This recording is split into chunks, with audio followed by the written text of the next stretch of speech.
Fala galera, Lucas Silva de volta com mais uma videoaula para vocês. Essa videoaula assim, ela é um pouco específica, mas é o seguinte: como se trata de um assunto interessante, vamos dizer assim, eu vou estar publicando, porque de qualquer forma envolve uma lógica por trás e se tem lógica é importante para eu estar publicando aí. Eu comecei a fazer assim, brincando. Eu tava conversando com o Samuel. Eu falei, eu vou tentar fazer um joguinho de xadrez com PHP. Aí eu comecei a fazer. Eu parei, assim, eu parei em 80% dele completo. Eu vou ir gravando aqui até esses 80% que eu já fiz. E vou complementando nas videoaulas. Eu parei porque eu fiquei com preguiça. Porque, bom, eu tenho preguiça quando faço coisas pra mim mesmo. Então, se eu tenho algo a mais que me incentive a fazer aquilo, então eu vou em frente. No caso, gravar as videoaulas. Então, é, vou terminar aqui nas videoaulas. Assim, pelo fato de eu estar gravando aqui no Ubuntu e eu não saber exatamente com relação ao desempenho dele para gravação de videoaulas, para as videoaulas não ficarem tão longas, eu vou dividir elas em algumas partes. Então, essas videoaulas do xadrez aí eu vou estar postando no site em partes menores do que as que eu estou acostumado a estar publicando, ok?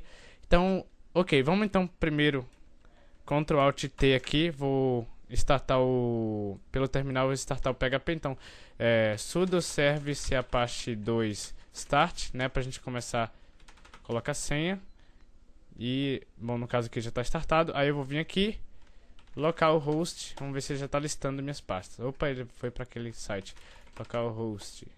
Agora sim, tá aí. Vou então aqui vou lá nos meus arquivos. Eu já estou aqui aberto, se eu não me engano, tá aqui. Vou criar uma nova pasta chamada de xadrez. Ela já está listando aqui. Lógico que não tem nada dentro dela. Dentro dessa pasta eu vou criar dois arquivos. Então eu vou vir aqui já, ó.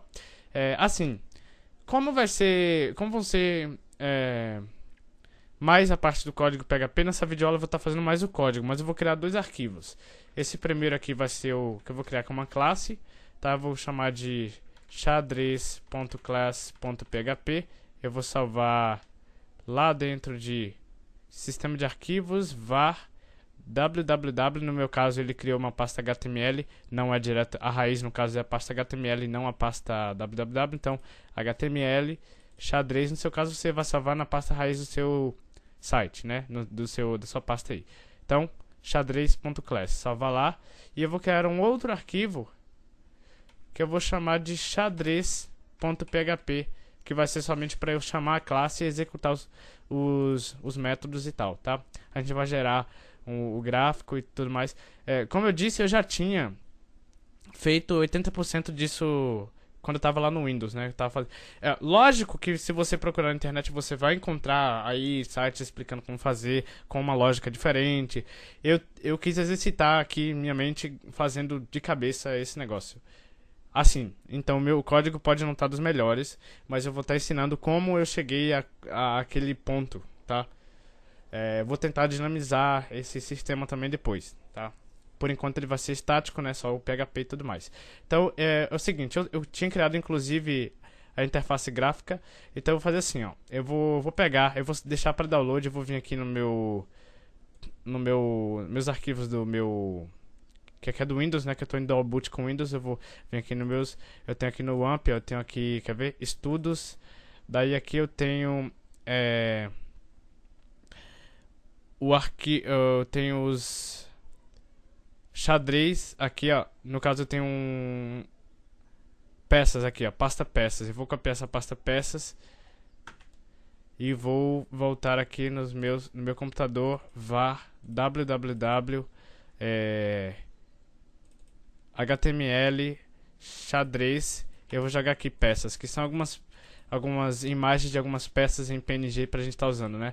Que é a imagem da torre, da rainha, do cavalo, do rei e dos peões e do bispo também.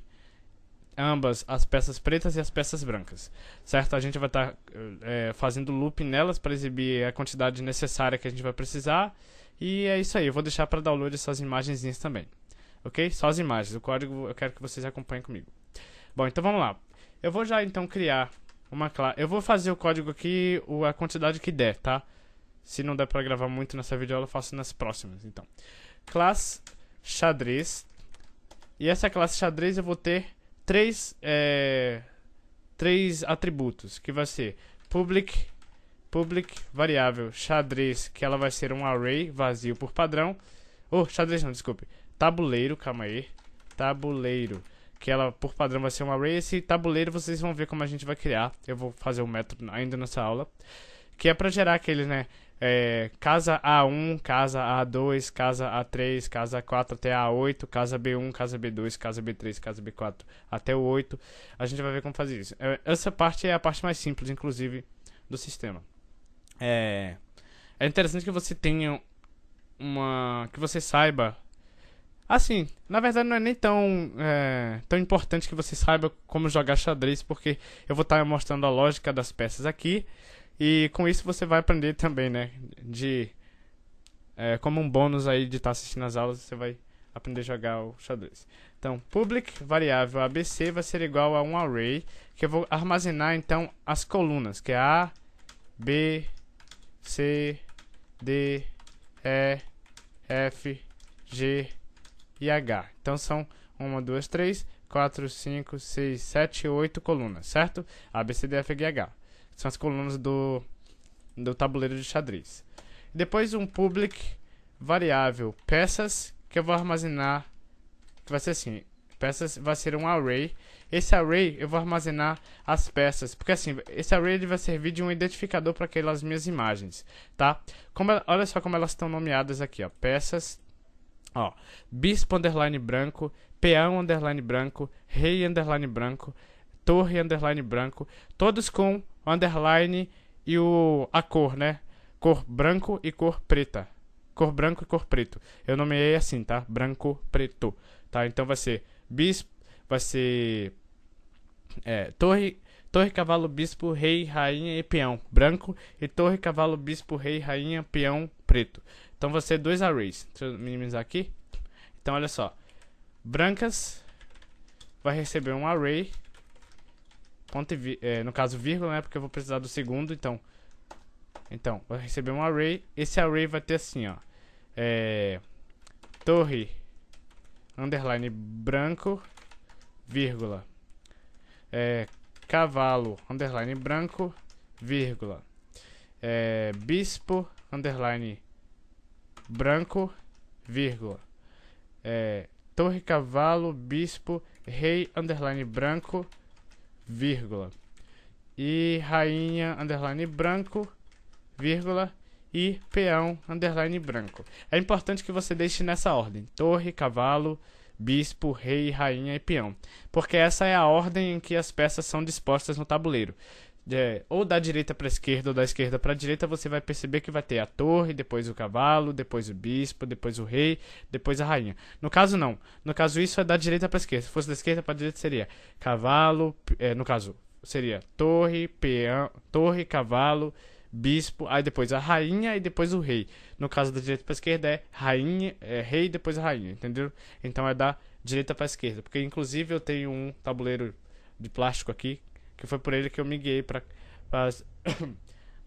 os posicionamentos. Então eu olhei daqui para lá. Então no caso, direita para esquerda é torre, cavalo, bispo, rei, rainha. Torre, cavalo, bispo, rei, rainha. Então beleza, eu tenho o primeiro índice do array das peças. Eu vou copiar esse índice, Ctrl C aqui, Ctrl V aqui embaixo. Esse aqui não vai levar vírgula e esse aqui vai ser das peças, peças pretas. Aqui eu só vou mudar de torre underline branco para torre underline preto. E a mesma coisa eu vou estar fazendo nos outros, ó.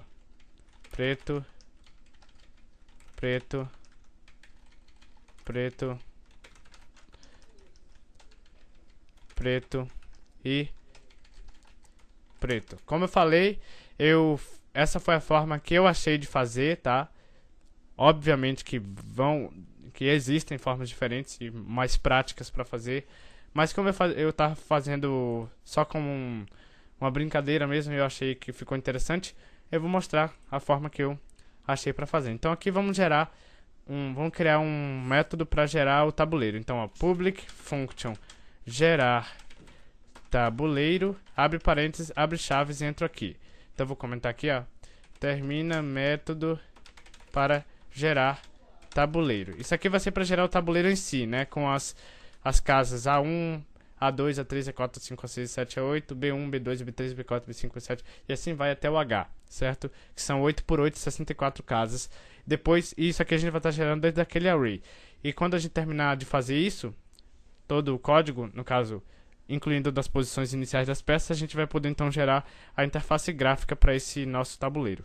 Então aqui dentro eu vou criar uma variável chamada de contar. Ela vai contar, count, a quantidade de índices desse meu, ó, this ABC, que é a quantidade. Eu poderia colocar direto 8, né? Mas vamos fazer assim, count, que foi como eu fiz, né? Então eu conto a quantidade de índices desse meu array. Fica mais descritivo, né? Eu poderia colocar direto 8, contar vai ser igual a 8. Mas aí, né? Então eu estou dizendo que o contar vai receber a quantidade de índices do meu array de ABC. Isso aqui para ficar mais descritivo o código. Mais semântico. Então for each. Então agora eu vou percorrer esse meu A, B, C, D, F, G, H, tá? E a partir deles eu vou gerar A, 1, 2, 3, 4, 5, 6, 7, 8. B, 1, 2, 3, 4, 5, 6, 7, 8. C, 1, 2, 3, 4, 5, 6, 7, 8. Para gerar as casas A1 até A8, B1 até B8, C1 até C8 e assim por diante. Então aqui eu vou percorrer this ABC as índice valor. Daí aqui dentro eu vou fazer um for para criar o do 1 até o 8. Então, ó, termina for. Então aqui vai ser o seguinte: variável i vai ser igual a 1, porque vai começar do A1, B1, C1, D1, E1 e assim por diante. Vai começar do 1. Enquanto a variável i for menor até ela chegar a ser igual a 8, ponto e vírgula, essa minha variável i vai incrementar. Então eu vou criar do 1 a 8. Sempre que ele passar por um desses índices do meu for each, ele vai gerar 8 outros índices para esse meu índice que eu estou passando agora. Então no caso vai ser assim, ó.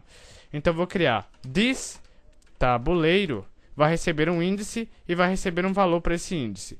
O índice vai corresponder a valor ponto variável i. Então valor, se eu estou passando, por exemplo, no A, ele vai gerar A, aí variável i é 1. A1, depois a variável i é 2, A2, depois a variável i é 3, A3, assim por diante. A1, A2, A3, A4, A5 até 8. Copiei isso aqui e por padrão, esse meu índice vai receber como valor o mesmo valor do índice. Vocês vão ver pra frente que isso vai auxiliar pra gente saber quando uma casa está com uma peça nela ou não. Isso vai servir pra gente fazer a verificação de jogadas possíveis para cada peça, tá? Ok, então com isso a gente gera já o código do tabuleiro e eu vou fazer assim, ó, depois do for each, né? Fecha aqui, ó, termina o for each, termina o for, fora do for each eu vou retornar this tabuleiro, ponto e vírgula, tabuleiro. E com isso a gente já pode verificar. Eu acho que eu vou parar por aqui a videoaula, porque, como eu falei, o Ubuntu não é essas coisas todas para desempenho de gravar videoaula, então não quero forçar muito também. Então vamos vir aqui em xadrez, ó. Vou fazer assim, ó. PHP, fechei o PHP, cancelar aqui. Eu vou fazer assim, ó. Require underline once, abre parênteses, fechei o parênteses, ponto e vírgula. Como eu já estou dentro da própria página aqui, eu vou então incluir, ó, xadrez.class.php. Vou dar um pause aqui, pessoal, já volto por causa do carro de som. Peço desculpas pela pausa, mas é que aqui é complicado mesmo de gravar, né? Tem vezes que passa carro de som, inclusive porque a gente está em ano de política, então complicado. Bom, então eu faço o require da minha classe, depois eu crio uma variável para instanciar essa classe, que vai ser o objeto do meu xadrez. Então eu vou chamar uma variável chamada de xadrez, ela vai ser igual a new xadrez, certo? Beleza, com isso eu instancio minha classe. Agora eu vou fazer assim, ó, xadrez, eu vou, como esse meu método, ele retorna o meu tabuleiro, eu vou fazer assim, ó, print underline, ou você poderia fazer assim, ó, não retorna por enquanto, mas a gente vai precisar desse retorno, tá? Por enquanto ele só, eu vou fazer assim então, ó, return true, Então, vou fazer assim, ó. Por enquanto, eu não retorno o tabuleiro, eu vou fazer assim, return true. Então, depois que ele gerar o tabuleiro, ele retorna true. Então, eu vou fazer assim, ó. If xadrez gerar tabuleiro, fica até mais semântico. Mas a gente vai precisar do return true, do return tabuleiro, pra gente trabalhar com esse tabuleiro dentro da nossa classe. A gente vai manipular ele no decorrer das aulas. Então, não vai ter que ser... Não vai poder ser return true. Ou você poderia criar outro método para retornar o tabuleiro propriamente dito. E com esse aqui ele só return true para gerar o tabuleiro, tá? Eu vou ver como fica melhor. Por enquanto eu vou usar como eu fiz em off, né? Que é para retornar o tabuleiro. Então, se xadrez gerar o tabuleiro, print underline R, como o atributo é público, eu posso fazer assim, ó. Print underline R no xadrez tabuleiro, né? Porque o meu atributo é público. Então, com isso, eu posso vir aqui no meu localhost, vou atualizar. Então, eu tenho xadrez.class e eu tenho xadrez. Vou atualizar aqui, ó. Olha só o que ele retorna. Vamos fazer assim ainda, ó. Vou dar um print, vou dar um echo pré, ponto e vírgula, pra gente visualizar o que é que ele gera, ó. F5. Então, ele gera, ó, A1. Isso quer dizer que ele não vai ter peças. A2, não tem peça. Então, quando eu gero o tabuleiro, ele não tem peças nenhuma, né? Eu só gerei o tabuleiro em si. Quando ele tiver peças nesse meu tabuleiro, a casa A1 vai receber a peça X. No caso A1, nesse caso, receberia uma torre branca, né? Porque as peças brancas é que começa o jogo. Então, do 1 até o 2, do A, B, C, D, F, G, H... Tanto 1 quanto o 2 vai receber uma peça. No caso, A1 recebe torre branca, A2 recebe peão branco. A2 recebe... Não. B1 recebe cavalo branco, B2 recebe peão branco. C1 recebe bispo branco, C2 recebe peão branco. E assim sucessivamente, tá? Então, olha só, A1, A2, A3, A4, A5, A6, A7, A8, depois começa B1, B2, B3, B4, B5, B7, B8, e assim sucessivamente até o H8, que é a última casa do tabuleiro de 64 casas, certo? Então, se eu vir aqui, ó, e fazer assim, ó, além dele dar o print R, eu vou mandar ele echo count, xadrez tabuleiro, ele vai me retornar, ó, F5, desce aqui, ó, 64 casas, tá vendo? Então, beleza, pessoal. Eu vou parar por aqui. Na próxima videoaula a gente cria o método para posicionamento das peças inicialmente. E depois que a gente fazer esse posicionamento das peças, a gente gera o gráfico para exibir isso com as pecinhas, tá? Como eu falei, eu vou deixar para download as imagens das peças. Assim, como eu falei, isso aqui não é tão útil, você não vai estar usando... vou usar o código de xadrez diariamente na minha vida de programador. Não é útil a esse ponto. Mas como é um sistema que envolve lógica, eu achei interessante compartilhar com vocês. Eu comecei a fazer de teste, achei que ficou legal. Eu vou estar compartilhando aqui, certo? Sugestões, deixem nos comentários. Dúvidas, nos comentários. Se gostaram, compartilhem nas redes sociais. Se você ainda não o fez, dê like na nossa fanpage. Tudo isso ajuda na divulgação. Forte abraço. Vejo vocês no próximo vídeo.